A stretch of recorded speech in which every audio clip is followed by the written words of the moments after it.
Vamos abrir a palavra de Deus na carta, na epístola de Paulo aos Efésios, capítulo 4, versos 17 a 24.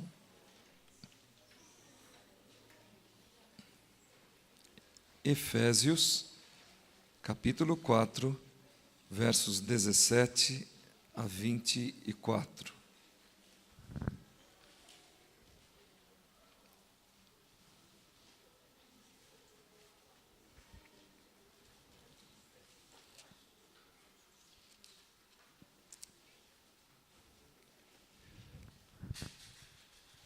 Vamos ler. Isto, portanto, digo e no Senhor testifico, que não mais andeis como também andam os gentios, na vaidade dos seus próprios pensamentos, obscurecidos de entendimento, alheios à vida de Deus por causa da ignorância em que vivem, pela dureza do seu coração, os quais, tendo se tornado insensíveis, se entregaram à dissolução para com avidez cometerem toda a sorte de impureza.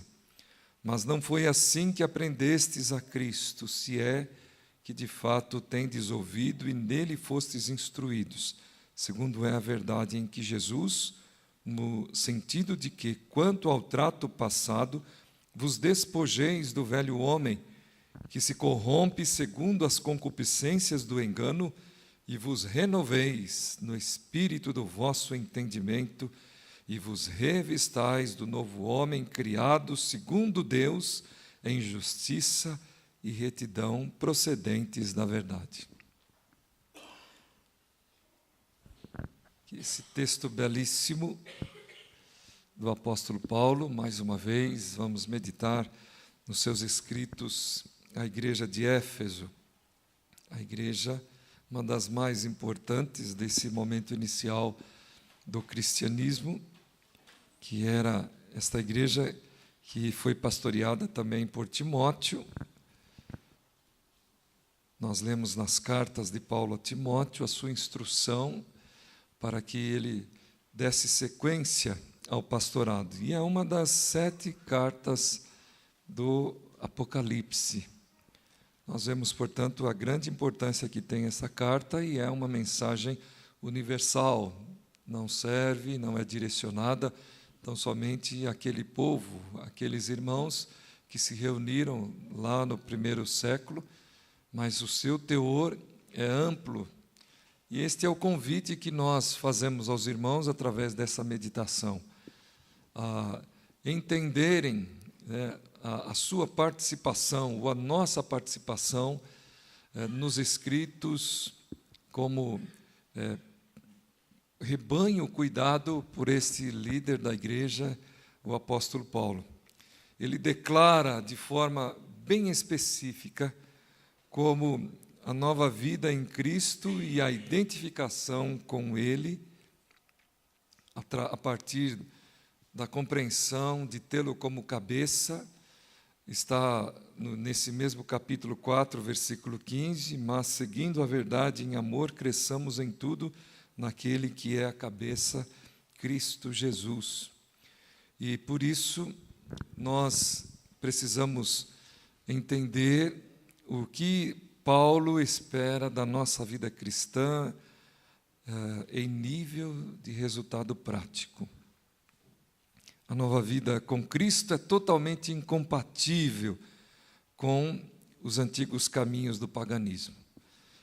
No texto, eles são assim citados, dominados, mas o que ele está falando é daqueles que são incrédulos, daqueles que não reconhecem, que não aceitam, que não têm Jesus como seu Senhor e Salvador. Não há como aceitar Jesus como Salvador sem entendê-lo como Senhor. E ele está escrevendo, portanto, à igreja que corria este risco de voltar aos caminhos anteriormente trilhados, desenvolvidos por eles. Quão fácil é, depois do fervor inicial da conversão, pensarmos em voltar ao caminho antigo. isto é coisa muito fácil. Embora as nossas consciências trabalhadas, cutucadas pelo Espírito Santo que habita em nós, nos alertará constantemente.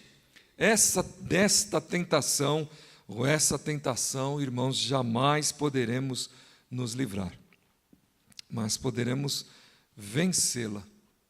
Poderemos firmar a nossa caminhada a partir do poder que recebemos pelo Espírito Santo que habita em nós. E esta também foi uma promessa de Jesus. Recebereis, descerá sobre vós o poder do Espírito Santo, o poder do Altíssimo, o poder do Alto, e Ele vos ajudará a caminhar, Ele vos ajudará a andar. Não podemos, contudo, subestimar a intensidade da batalha contra o pecado. Nenhuma vitória sobre ele acontece de forma automática. Isso é subestimar a sua força, o seu poder, a sua ação nas nossas vidas e ao longo da história. Não vem gratuitamente, não vem de forma fácil. A nova vida em Jesus se caracteriza, então, por 3 importantes passos que esse trecho especialmente nos chama a atenção. Primeiro, ensinados em Cristo Jesus, dos versos 17 a 19. Esta palavra, portanto, que está aqui iniciando nesse trecho, nos vincula ao assunto precedente, ao assunto que veio anteriormente. E do que ele está falando?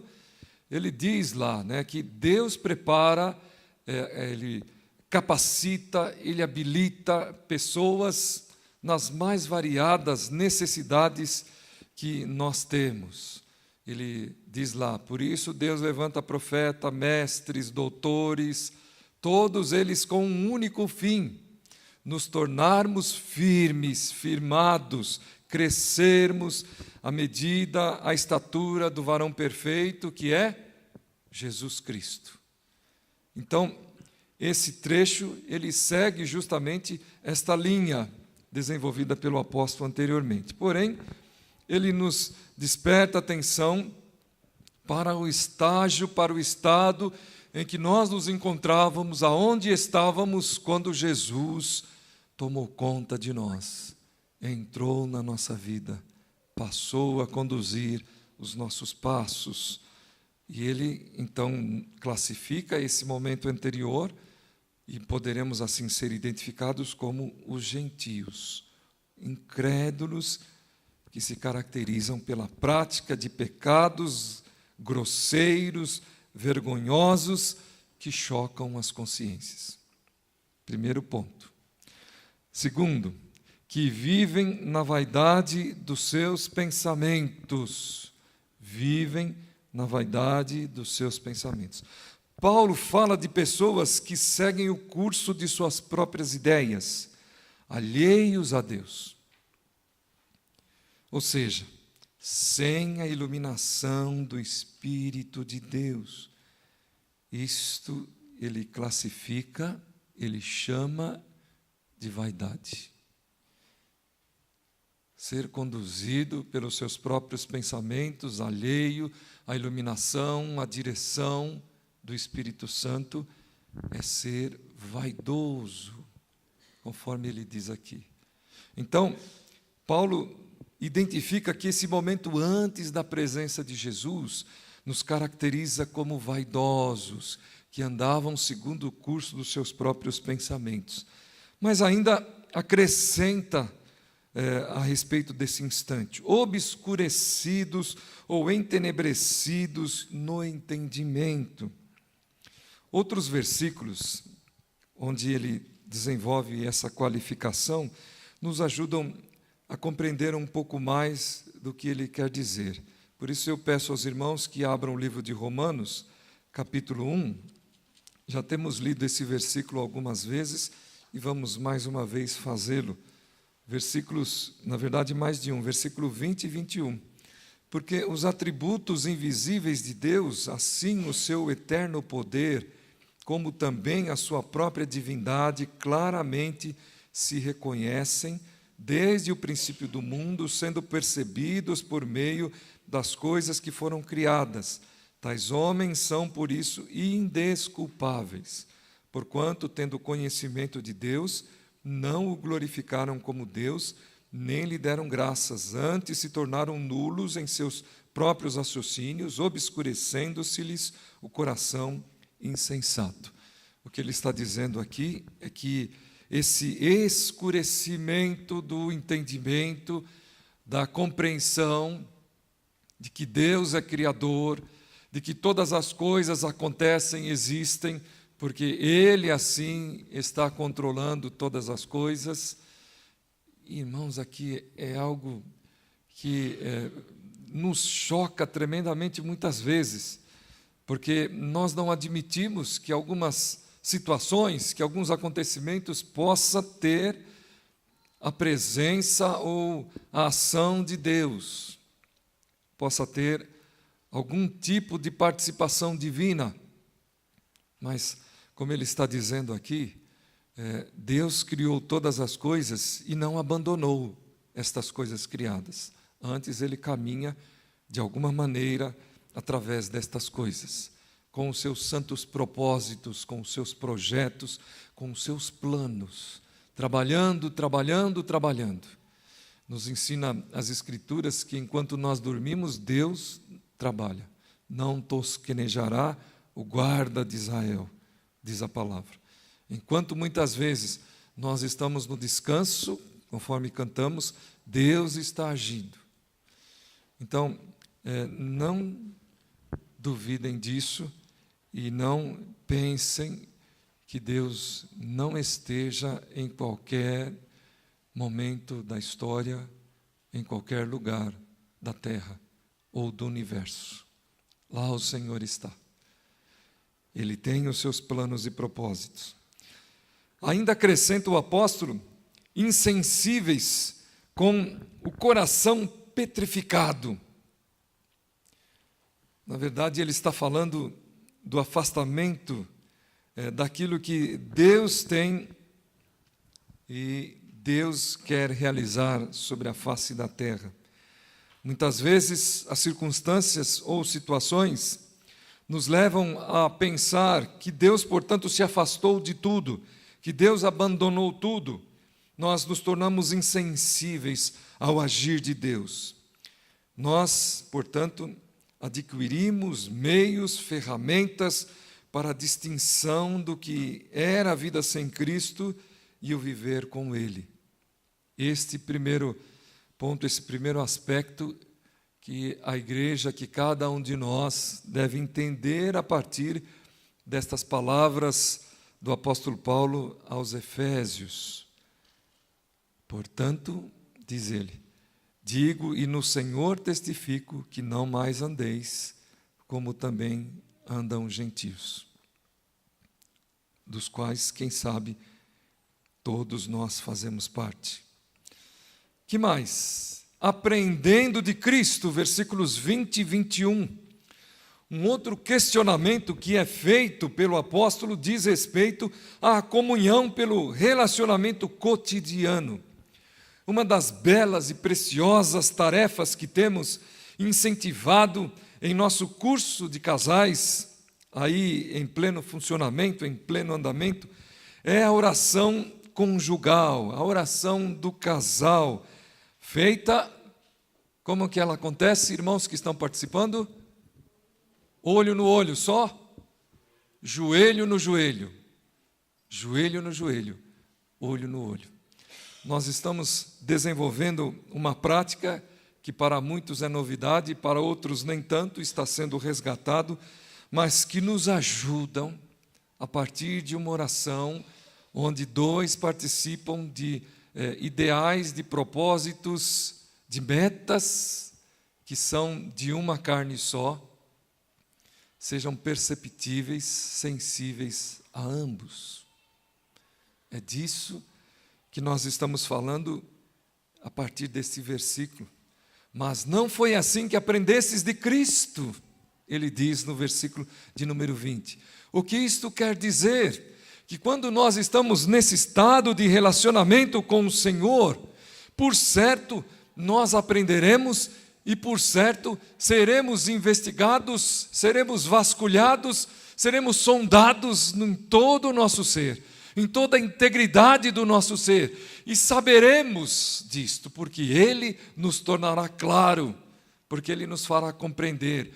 Eu te conheço para e passo, eu sei os detalhes da sua vida, e quero te falar agora a respeito desta sua vida. Irmãos, é disso que fala o Salmo 25, versículo 14. A intimidade do Senhor é dada àqueles que o temem. A estes é revelada a sua aliança, diz o Senhor.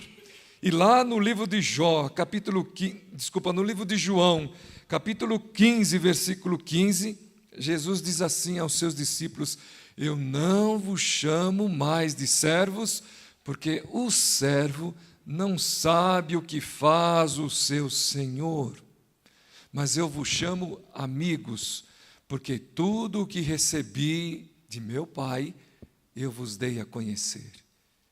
Isto é caminhada para e passo, joelho no joelho, olhos nos olhos. É uma caminhada de um relacionamento próximo, de uma relação que se dá dia a dia. Então, o que nós queremos, portanto, relembrar os irmãos a partir desses versículos, quando ele diz assim: mas não foi assim que aprendestes de Cristo. De uma forma muito clara, Jesus Cristo caminhou conosco durante 3 anos e meio e alguns meses, alguma coisa assim, dia a dia com os seus discípulos, dando-se a conhecer a eles, também mostrando a eles aquilo que já era realidade universal, que Ele conhece todas as coisas, que já era algo que vinha de antes, porque Deus sempre fez questão de mostrar ao seu povo que o seu povo não era desconhecido dele, que na verdade Deus não só conhecia o seu povo, mas Deus conhecia todas as coisas, e de uma forma carinhosa, afetiva, como diz o texto do profeta: eu te chamei com amor. Então nós podemos perceber que o apóstolo Paulo questiona a veracidade da relação que seus ouvintes nutriam com Jesus, sendo, portanto, se ela fosse tão forte, tão real, que levasse as pessoas a trocar o pecado, quem sabe um belo tesouro, uma coisa desejável, algo precioso, por algo maior ainda, um tesouro maior ainda, conforme Jesus orienta, nos ensina nas parábolas do reino, no capítulo 13 de Mateus, por exemplo, versículos 44, 45 e 46. Só quem abandona um tesouro é aquele que encontra um tesouro maior, de maior valor. Então, o que Paulo está questionando, portanto, aos irmãos da igreja de Éfeso, é se Jesus era um tesouro maior na vida deles, a ponto deles deixarem tudo para que fosse conquistado por Ele. Como Paulo diz: tudo que eu tinha se tornou esterco para que eu pudesse conhecer, me conformar, me adequar mais a Ele e ao poder da sua ressurreição, me conformando com Ele na sua morte, nos seus sofrimentos. Paulo trocou então tudo o que era para ele valioso, mas pecaminoso, por causa de Jesus. E é curioso porque Paulo achava que estava certo, como nós muitas vezes achamos que estamos certos.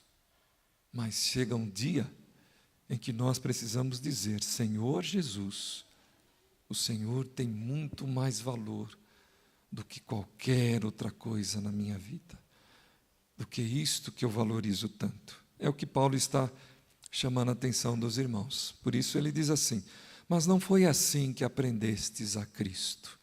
É curioso, irmãos, porque na tradução ele não está dizendo, mas não foi assim que aprendestes de Cristo. Não foi assim que aprendestes a Cristo. Era, na verdade, um maior valor. E por fim, versículos 22 a 24, regenerados em Cristo segundo a imagem de Deus. Por fim, Paulo identifica esta nova vida, esse novo estilo com a própria vida de Deus. Curiosamente, nós somos chamados de cristãos justamente porque através da nossa nova vida com Jesus, nós somos identificados com Ele.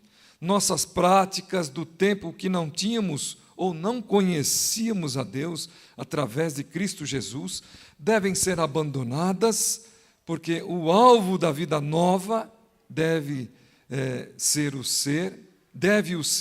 ser parecido com Jesus, por duas razões simples. Primeiro, o modelo anterior, conforme ele diz aqui, alimenta o corrompimento ou a corrupção, se decompõe, não permanece, não será copiado como fórmula do que é bom, e atenda ao anseio pleno do ser. Faço aqui uma analogia ao uso da droga. Muitas vezes nós nos envolvemos com a droga de tal maneira que o nosso corpo não resiste mais à sua presença. Nós queremos, e ao mesmo tempo sabemos que ela nos conduzirá à morte. Lá no fim vem a morte física, mas muito antes vem a morte das nossas vontades, a morte da nossa decisão. Desta maneira, esse modelo é interessante, é curioso, ele deve morrer em nós. Esse modelo que praticamos sem que Jesus seja Senhor dos nossos atos, deve morrer em nós. O segundo modelo, o modelo da nova vida, é classificado como o modelo da verdade, é o que nos diz aqui. Aqui trazemos à lembrança as palavras significativas do texto de Jesus, ou do texto de Josué, no capítulo 1, versículo 5, ninguém poderá resistir-te todos os dias da tua vida. E retratado depois, lá no Novo Testamento, na vida de Estevão, Atos capítulo 7, versículo 10. E não podiam resistir à sabedoria e ao Espírito pelo qual ele falava, mesmo tendo sido apedrejado. Não é curioso isto? Mas na vida de um ou na vida de outro, o que nós podemos atestar é que nada mais tem sentido se Deus não estiver conduzindo a existência, se Deus não estiver conduzindo a nossa vida. Estes episódios marcam a vida de pessoas que representaram dignamente a Deus sobre a terra, cujo prazer era enfrentar até a morte pelas causas que eles defendiam, no caso, a supremacia, a soberania de Cristo Senhor, como aquele de quem e por quem e para quem são todas as coisas. Então, desta maneira, irmãos, nós queremos meditar na nova vida com Jesus. Buscando ser mais específico, eu me lembro de um tempo quando as pessoas vinham a mim como pastor e me perguntavam: pastor, tal prática é pecado? Eu não sei se os irmãos viveram, se até se utilizaram desta pergunta, mas de uma forma assim, pastoral, o apóstolo Paulo, do capítulo 4, versículos 17 a 24, nos orientam, nos direcionam nesses princípios aqui estabelecidos, mas de 25 ao capítulo 5, versículo 2, ele de forma amorosa detalha o que nós devemos deixar e o que nós devemos seguir, e o que nós devemos preservar. Ele vai falando uma por uma. Uma por uma. E nós ficamos a pensar no seguinte: estas coisas todas aconteciam com os homens daqueles dias. Só para que nós relembremos isso e constatemos, vamos ler também rapidamente. Olha só. Por isso, deixando a mentira, fale cada um a verdade com o seu próximo, porque somos membros uns dos outros. Irai-vos e não pequeis, não se ponha o sol sobre a vossa ira, nem deis lugar ao diabo. Aquele que furtava, não furte mais, antes trabalhe, fazendo com as próprias mãos o que é bom, para que tenha com que acudir ao necessitado. Olha o que ele diz nesse versículo, irmão. Fazendo com as próprias mãos o que é bom, para que tenha com que acudir ao necessitado. Trabalhe para acudir ao necessitado. Não saia da vossa boca nenhuma palavra torpe, e sim unicamente a que for boa para a edificação, conforme a necessidade, e assim transmite graça aos que ouvem. E não entristeçais o Espírito de Deus, no qual fostes selados para o dia da redenção. Longe de vós toda amargura e cólera, a ira, gritaria, blasfêmias, e bem assim cada malícia. Antes, sede uns para com os outros benignos, compassivos, perdoando-vos uns aos outros, como também Deus em Cristo vos perdoou. Sede, pois, imitadores de Deus como filhos amados, e andai em amor, como também Cristo nos amou e se entregou a si mesmo por nós como oferta e sacrifício a Deus em aroma suave. Acima de tudo, receber a Cristo é viver uma vida nova, diferente das coisas que fazíamos. Aliás, Paulo diz que estas coisas devem ficar para trás, eis que tudo se faz novo. E, acima de tudo, uma vida segura de que o maior de todos os bens nós temos em Cristo Jesus. E é o que ele mesmo fala no capítulo 6 de Mateus, verso 33. Buscai primeiro o reino de Deus, e as outras coisas vos serão acrescentadas. É Jesus quem fala. Não é nenhum dos seus apóstolos e ninguém que tenha vindo depois dele. É ele mesmo quem diz: buscai em primeiro lugar o seu reino e a sua justiça, e as demais coisas vos serão acrescentadas. Pois bem, irmãos, aquilo que nós lemos aqui pode ser entendido como dito para os nossos dias, para nós. Pense e reflita naquilo que a palavra nos orienta. Que Deus nos dê graça para poder ser obedientes. No começo do nosso culto nós cantamos: Tu és fiel, Senhor. Não foi isto? Que honremos esta fidelidade de Deus e exaltemos com a nossa nova vida em Cristo Jesus, nosso Senhor.